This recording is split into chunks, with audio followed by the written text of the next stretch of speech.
Huwag mong gagayahin ang ginagawa ng mga taong masama. Iwasan mo ito at patuloy kang mamuhay ng matuwid.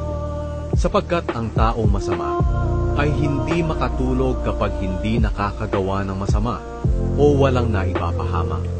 Ang pagkain nila ay paggawa ng kasamaan, at ang inumin nila ay paggawa ng karahasan. Ang pamumuhay ng taong matuwid ay parang sikat ng araw na lalong nagliliwanag habang tumatagal. Pero ang pamumuhay ng taong masama ay parang kadiliman. Hindi niya alam kung ano ang dahilan ng kanyang pagbagsak. Anak, pakinggan mong mabuti ang itinuturo ko sa iyo. Huwag mo itong kalilimutan, kundi ingatan sa puso mo, sapagkat magbibigay ito ng malusog na katawan at mahabang buhay sa sino mang makakasumpong nito. Higit sa lahat, ingatan mo ang iyong isipan, sapagkat kung ano ang iyong iniisip, iyon din ang magiging buhay mo. Huwag kang magsalita ng kasinungalingan at walang kabuluhan. Ituon mo ang iyong paningin sa mga bagay na mabuti.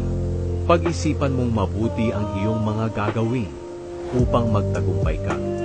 Mamuhay ka sa katuwiran at layuan mo ang kasamaan.